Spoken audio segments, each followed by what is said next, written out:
என்னோட ஆஃபர்ஸ் உங்களுக்கு கண்டினியூ வரணும்னா நீங்க செய்ய வேண்டியது என்னோட சேனலை சப்ஸ்கிரைப் பண்ணுங்க. இதோட ஆடியோ அவுட்புட் பார்த்தீங்க எவ்வளோ கிளாரிட்டியாக இருக்குன்னு பார்த்துருப்பீங்க மக்களே. அடுத்து உங்களுக்கு இதோட சவுண்டு குவாலிட்டியாக உங்களுக்கு காட்டுறேன் மக்களே. பாருங்கள், பென்ட்ரைவ் போட்டு காட்டுறேன். ஆடியோ அவுட்புட்டு அவ்வளோ அருமையாக இருக்கும், கிளாரிட்டியாக இருக்கும், குறையே இருக்காது மக்களே. இது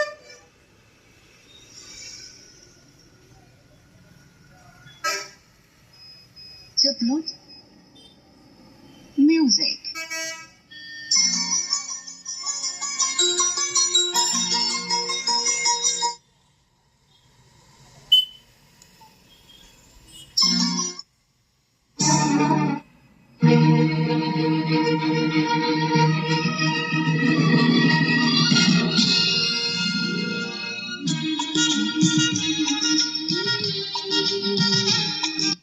மக்களே, இதோட ஆடியோ அவுட்புட் பார்த்துருப்பீங்க எவ்வளோ